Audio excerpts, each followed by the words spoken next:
Hello viewers, আসসালামু আলাইকুম। ইমা কুক অ্যান্ড ডেলি ব্লগ থেকে আপনাদের সবাইকে স্বাগত। আশা করি আপনারা সবাই ভালো আছেন। আল্লাহর রহমতে আমি অনেক ভালো আছি।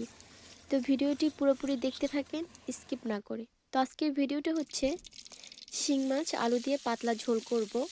তো এর জন্য সর্বপ্রথমে শিং মাছে হলুদ, মরিচ আর লবণ মেখে তেলে ভেজে নেব। আর খুব হালকা করে ভাজবো, বেশি মচমচে করব না। তো দেখেন আমার ভাজা শেষ, এবার মাছগুলো নামিয়ে ফেলবো।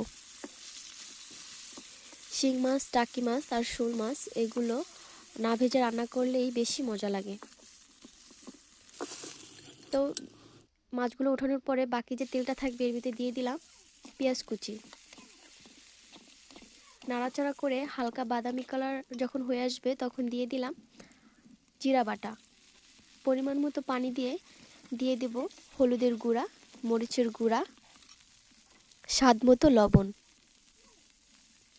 আবারও ভালো করে মশলাটা নাড়াচাড়া করে কষিয়ে যখন কষানোর পরে তেল ছেড়ে দেবে তখন তার ভিতরে দিয়ে দেব কেটে রাখা আলু। আমি আলুগুলো গোল গোল করে কেটেছি, আপনারা চাইলে অন্য কোনোভাবেও কাটতে পারেন, আপনাদের ইচ্ছা। তো কষানোর জন্য ঢাকনা দিয়ে ঢেকে দিচ্ছি।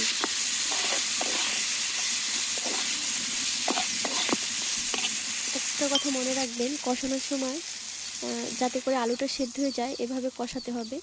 দেখেন কষানো শেষ, এর জন্য পরিমাণ মতো ঝোল দিয়ে দিচ্ছি। তো এবার দিয়ে দেব ভেজে রাখা শিং মাছগুলো।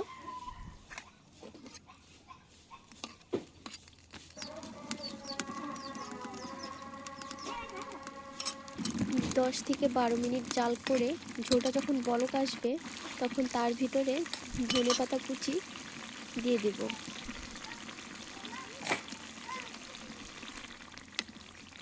আমার মেয়ে আবার কথা বলতেছে। তো দেখেন আমার শিং মাছের ঝোল হয়ে গেছে।